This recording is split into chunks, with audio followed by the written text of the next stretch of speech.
everyone, and welcome back to another video. Today we are doing a mod review for the mod called Odd Empires. But before this video begins, don't forget to leave a like on the video and subscribe to the channel. Did you know that there's only about a 17% chance that you're subscribed, yet you're still watching my videos? So do us both a favor and subscribe to the channel. I'm trying to hit 5,000 subscribers for the end of the summer. With that out of the way, let's jump into Odd Empires. As the name suggests, Odd Empires is, well, odd. This is probably the strangest EU4 map I have ever seen in my entire life, and I have seen quite a few strange EU4 maps. I've seen the Lord of the Rings EU4 map, I've seen the Game of Thrones EU4 map, I've seen a lot of very strange maps. However, this one honestly takes the cake, just in how it is very, very similar in a lot of ways, but it's also really, really strange and has a lot of really cool disconnected nations and a ton of new different landmarks and nations like that, which we're all going to go over in this video. So I guess one of the first things that we should cover is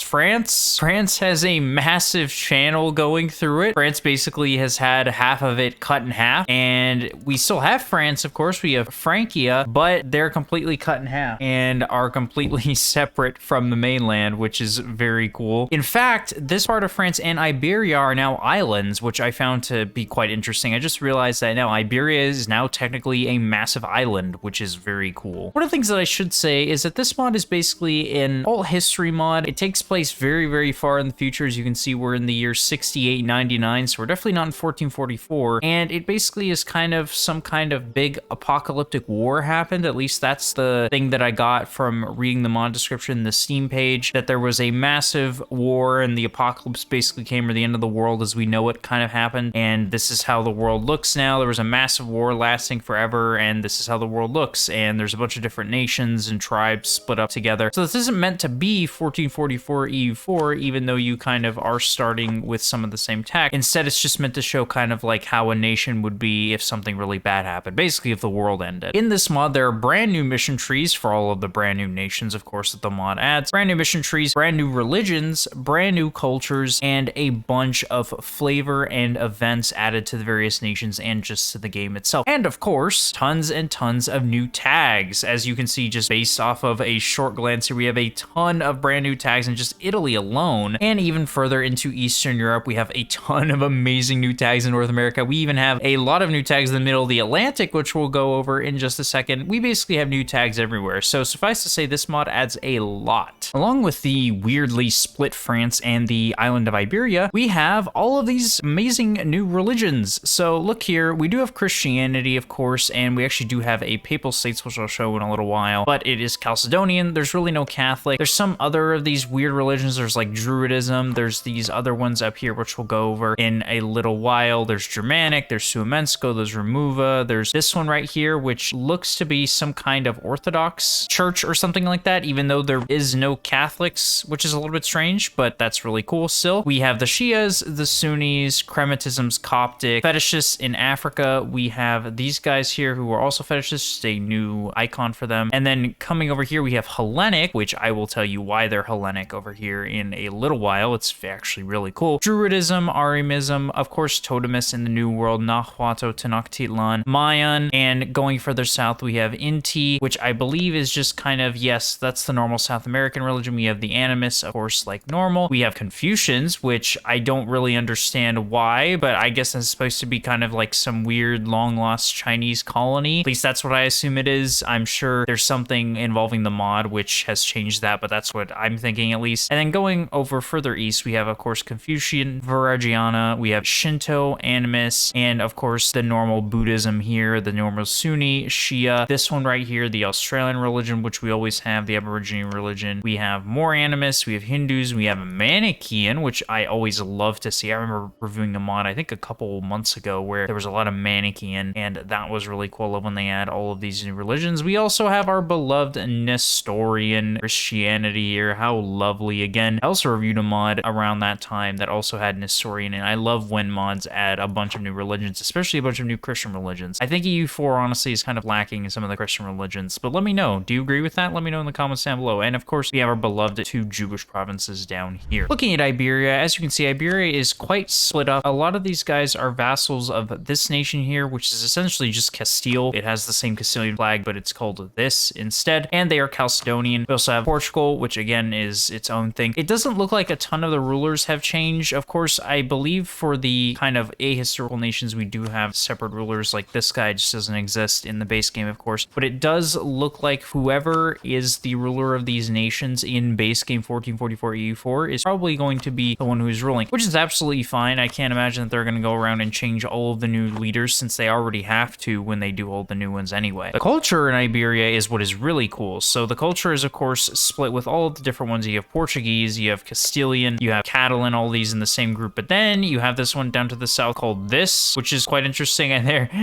and these guys are actually this one, the North American religion, which I find to be quite interesting. So there's no Reconquista. I mean, I guess there is technically a Reconquista, but it's not from the Muslims, it's from these guys. But those also exist here in the south of Iberia, and their culture is this culture right here, which is rightfully grouped with some of the North African cultures. Going back to our beloved split France here, we actually have Wales, which is quite interesting. We have Wales here in the south of France. We have some other tags around here. We have these guys here who are actually Cornish, which, speaking of the religions, of course, religions is Chalcedonian. Pretty much everyone in Europe is going to be Chalcedonian, minus some of these other guys here. Of course, the Hussites cannot go away, even in a mod like this. The cultures here is going to be Cornish and mostly French. We also have some Norman, some Breton, and things like that. And this is how the culture groups look. Cornish is kind of grouped with Irish and all of these other ones here, which, again, a lot of these here are like these exiled nations. And then French is kind of grouped as you would expect here, with mostly just French and Norman. Going over to Northern Europe, I guess we could say, where modern day England would be, we have, of course, the other religion here. We actually have a different kind of religion. We have a big mix between, of course, some Chalcedonian here. We have this religion right here, the Albanian or whatever kind of religion, which gives minus 10% dev cost, minus 5% tech cost. Actually really good. And then here we have the Druid religion, which gives plus 15% morale of armies. That's crazy. Plus 10% tech cost, which is also crazy, but really bad. Plus less yearly corruption, minus 30% opinions of heathens, and plus 30% opinion of same religion. So all in all, an interesting religion nonetheless. I don't think I've ever seen a mod that has Druidism. And further north, we have the Germanic religion. So this is not Acid Truth, this is actually Germanic, and that gives plus 10% land force limit, plus 10% naval force limit, as you would expect. And then even further north, we have this religion right here, Rexian, which gives plus 10% morale armies, extra legitimacy, and extra absolutism. Really, really interesting. I have seen a lot of mods. I have never seen this. Obviously, I'm assuming this is just a made-up religion, but still, I love mods that add a bunch of religion, if you haven't figured that out yet. And of course, the way the nations look is they're just completely split up. I'm not really talking too much about the nations,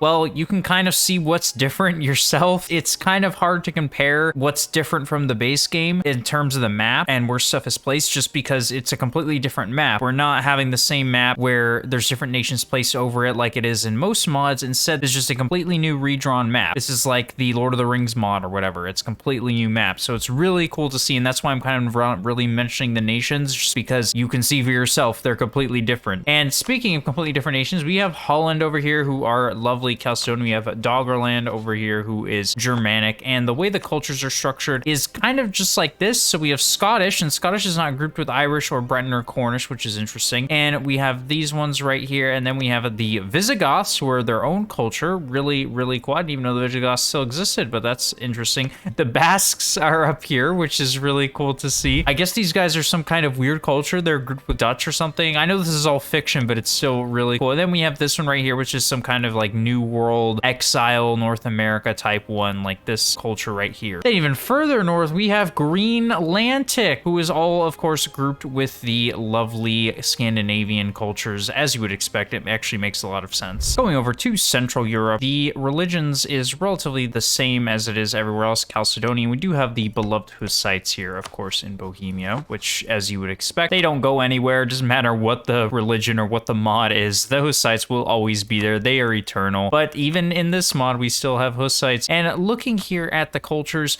we have Serbian. I don't really get this. This doesn't make a lot of sense. I actually saw that there was a sub mod for this mod that removed Serbia, because apparently Serbia causes problems just where it's placed and kind of makes the map go crazy. I don't really know too much about that, but if you don't like Serbia, then you can remove it. The mod creator actually has a sub mod, which is really cool. I don't really get why Serbia is here. It doesn't make any sense at all. I'm sure if I knew the lore, it would make more sense, and I don't, but it's very, very weird seeing just a Serbia here who are Chalcedonian. They're not even Orthodox. Very, very sad for the Serbs. This is what the cultures look like here. Of course, lovely Serbian. We have Occitan. We have these other ones around here, Swabian, Bavarian, Austrian, the Italian ones right here. And one of the things that I wanted to actually show you all was the Holy Roman Empire. So the Holy Roman Empire still exists. It's Chalcedonian, obviously. It has this nation here as the emperor, and it's actually one down here in Italy. Don't really understand why or how, but it basically just works the same way. It has the voting and stuff. Apparently everyone is voting weird bastardized Croatia for the throne. Okay, very, very cool. But the HRE does exist, and that is still really cool to see. I love when the HRE is brought over for mods. And I mentioned before at the beginning of the video, but yes, the Papal States still does exist, but the Papal States is actually Chalcedonian now, so there's no Catholicism. Instead, everyone is just Chalcedonian, and of course has all of the same little interactions here. Going over to Italy, this is kind of what it looks like. Italy somehow looks a little bit the same, but is also a lot different in that it is connected to the mainland on the right side. And looking here at the religions, again, everyone is Chalcedonian. We actually have Chalcedonian cardinals, which is really cool. These are actually the cultures in Italy. So these are the cultures. We have Umbaran, Tuscan, Roman Gaul. These other ones, Dalmatian, which you love and recognize from the game, Piedmontese, Burgundian, which interesting that Burgundian is grouped with the Italians and not with the French. Very interesting indeed. And of course, these are the tags that have been added. Going to the north in Scandinavia, this is where the religions start to look very interesting. We have Chalcedonian in the south, so we have Sweden and Denmark being Chalcedonian, but then we also have Norway being Chalcedonian. But if you go further than that, these nations start to become pagan. So we have some Suomensko nations here. Most of these are going to be Suomensko. We have Germanic provinces being ruled over by a small Chalcedonian minority, and the cultures look like this. We actually have these various little, I guess, Sapmi cultures, or these little migrant cultures, which is really cool to see. I love when they add a lot of new cultures. And of course, Swedish, Norwegian, all of these Danish are going to be grouped the same as you would expect. Another thing that this mod adds is new ages. So we start out in the medieval period at the start of the game, but then you go to the Renaissance, and this is where you start out in basic game EU4, then you go to the Reformation, then you go to the Enlightenment, then you go to the Revolutions, and then of course you go to the Industrial period, which is different from the base game. So along with the new ages, there is of course the brand new Splendor abilities, which we all know and love, like Byzantine Resentment here, the Visigothic Kingdom, Crusader States, and there are Crusader States, by the way. All of these lovely little things here. The Land of Castles, very, very nice. All very nice things indeed. Also, very nice artwork. I love the artwork. Moving over to Eastern Europe, modern-day Poland and Lithuania, we have a bunch of new nations here. We have Avaria, we have all of these other ones. We have Vilnius, and looking at the religions, well, a ton of new religions here. We actually have a Jewish around here. I assume these guys are supposed to be kind of like the Khazars or whatever. We have the Patriarchs, which is basically just Orthodoxy. It actually is slightly worse than Orthodoxy, unfortunately. We have Romuva here as well, which you always love to see. Some Chalcedonian in the north, also followed by some Germanic. This is what the cultures look like. Of course, we have the Avars. We actually have some Turkish here. The Turks are not in Turkey. Interesting.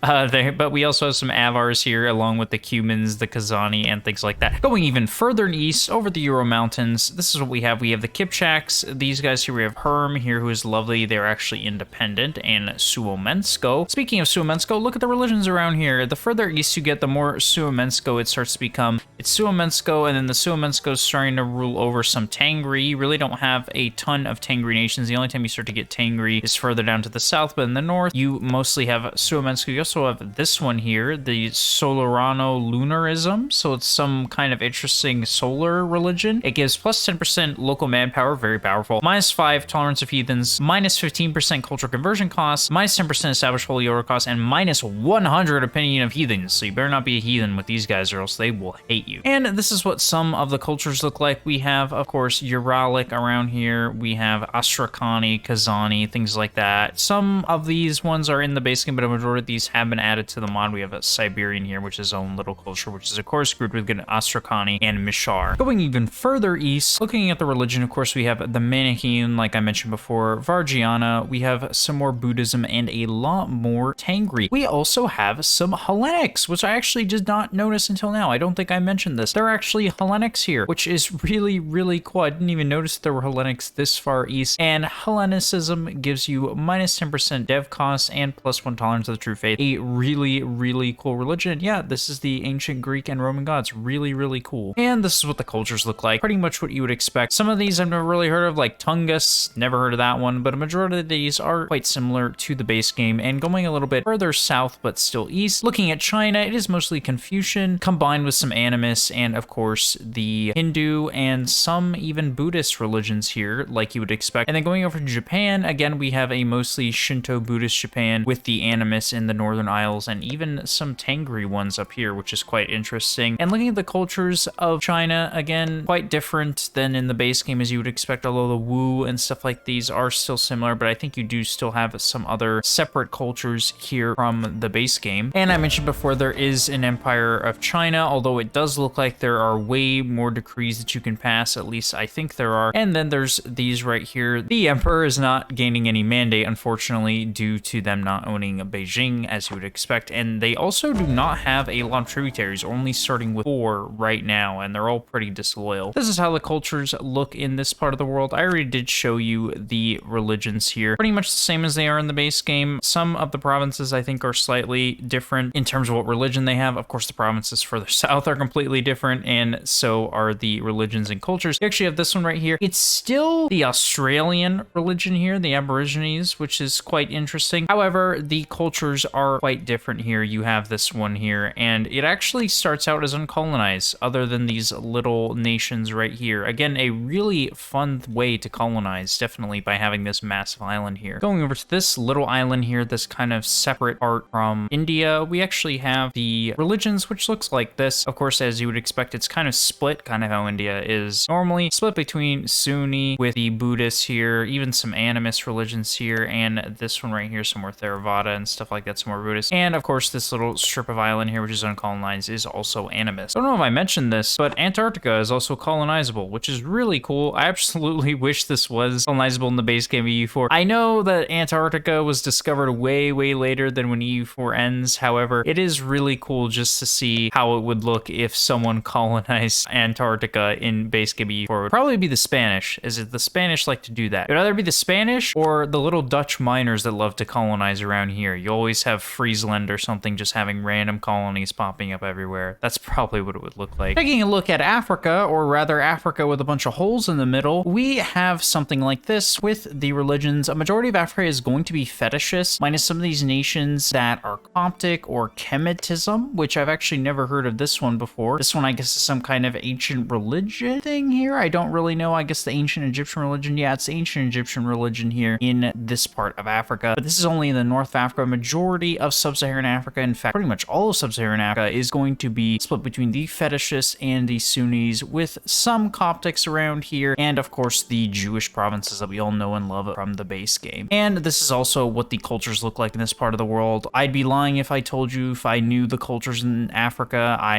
unfortunately do not. I rarely ever play in Africa in EU4, so I can't really tell you which cultures are the same or which ones are different. I do recognize some of the ones here, like Somali and things like that, Congolese. However, I don't really know what has been added and what has been removed in this mod. Going further west, we have this little island here, which is actually the little, I guess, kind of like Lost Islands here. They are this religion right here, which does not have a description, which hopefully the mod creator adds a description as the mod continues to get updated. But this is the religion that this island follows, along with some of the fetishist ones towards the south. And this is the culture of this little island right here. Going further north, where things start to get really cool, is, well, Atlantis. So we actually have Atlantis. Atlantis exists. It is not a myth. It is real, and it is in EU4. I think that is where Atlantis has actually been hiding the entire time. It's been in EU4. However, we have Atlantis in this mod, and Atlantis actually follows the Hellenic religion as you would expect. And this is really lovely. Honestly, if you all want to see me play as Atlantis, let me know in the comments. If we get a like goal of, like, let's say 100 likes, then I guess I'll go ahead and play as Atlantis. I think that'd honestly be really cool. So let's go ahead and do that. Let's try to get 100 likes within the first few days of this video coming out so I can play as Atlantis. But anyway, we have Atlantis, and we actually have towards the north some other kind of Atlantean kind of nations here. The reason I say they're Atlantean is because they actually follow this religion here called Poseidonism, which is, I guess, a religion just following Poseidon, and it gives these modifiers right here, plus 10% local sailors, plus 10% heavy ship combat ability, which is actually a really cool modifier, and plus 1 yearly navy tradition. Obviously, it's Poseidon, the god of the seas. You would expect him to have stuff doing with the ocean here, and cult of the mighty god of the sea, so I guess they're a cult, and it gives him -3 local unrest. Really, really cool. And I actually really love the icon of beside its head. Really, really well done. And one thing I noticed here is actually there is the tech group Atlantis. So you actually start out as Atlantis in the tech group, which is a really cool thing. Absolutely love little Atlantis. Along with the Hellenic and Poseidon religion, we actually have Druidism, which I showed towards the top of the map. That's much more common towards the more isolated places. But we also have Articism, which I don't really understand what this is. This, I guess, is some kind of cult of the mighty war god, it says here. And this gives minus 10% global trade, but plus 2.5% discipline and plus 10% local defensiveness. Honestly, a really good religion. I'd trade the minus 10% global trade for the discipline, to be honest. And this is what the cultures look like. Again, this is all fake. This is all part of the mod, so none of these cultures are going to be in the base game, so they're obviously all different, and this is kind of what the grouping does. You have this culture grouping right here, and then you have this one, which is really cool. You actually have the various little cultures right here. All in all, probably my favorite part of the mod, that being the island of Atlantis. Going even further west, we have North America, Canada, and the United States. So Florida is still pretty much where it is in real life, and we also have a bunch of these little nations around here. Most of these are going to be just little native nations like Chickasaw and stuff like that. This is what the religions look like. Of course, you'd expect them to be totemist and things like that. Some animist, some Tenochtitlan, and this is what the cultures look like. Again, you'd expect the cultures to be pretty much the same along with the religions in this part of the world. We actually have some confusion, which I did mention at the beginning of the game. I assume this is supposed to be like some kind of lost Chinese colony. One thing that I did really want to point out is how this mod really accents the whole terrain here, which is really cool. You have Mauna Loa here as a mountain, then you also have this volcano right here, which is